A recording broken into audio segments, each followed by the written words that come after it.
asalaamaaleykum wa rahmatullah yaaram maa ngi leen di nuyu bu baax yéen ñi topp Dina4 TV mbàyyi nañ ci jàmm bu baax.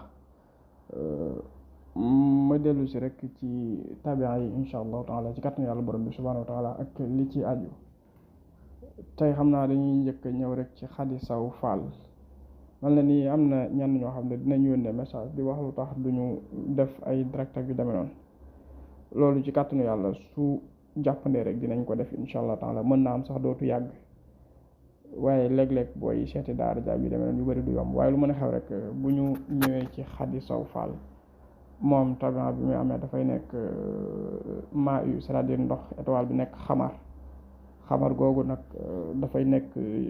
juróom-benneelu position ñi seen tabian doon ndox bu ko defee moom Xadi Saw Fall moomu baax na mu saraxe pomme vert baax na mu saraxe raisin baax na muy saraxe mango baax na muy saraxe diwlin baax na muy saraxe suukar yii su ko dee saraxe yàlla mën na ko defal sutura defal ko jàmm ak salaam bu baax a baax ba lépp loo xamante ne nii maanaam bëgg na ko yàlla suñu borom mën na ko jàppandal bu baax a baax a baax. beneen bi ci topp du doon tabian mais kiis lay doon kiis moom dafa bëri yoon waaye jamono ju nekk ak âge bi xale bi toll it ban xeetu kiis lañ ko war a defal ban waxtu la ko war a naan ndax ci si degré yi tolloowuñ boo xam ne mag mën na ko jëfandikoo ak boo xam ne xale mën na ko jëfandikoo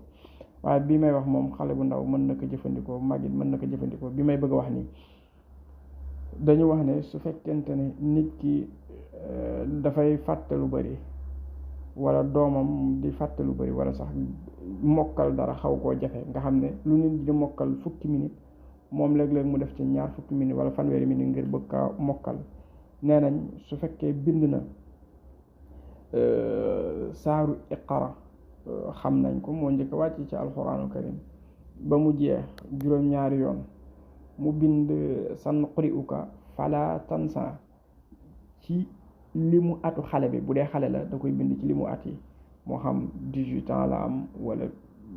5 ans maam limu xatu xale bi daal limu atu xale bi mu boole ñaar yooyu noonu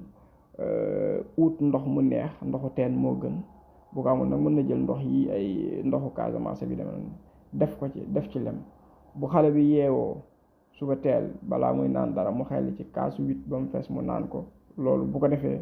limu juróom-ñaari fan ci kàttanu yàlla suñu borom mën na ubbi xelam yàlla mi nga xam ne moom mooy def lu ko neex mën na ubbi xelam ba dootu fàtte te lu mu gis dana ko gaaw mokkal insha allahu taala loolu kis bu baax la kon mu ngi noonu yàlla def jàmm ak salaam bu baax a baax.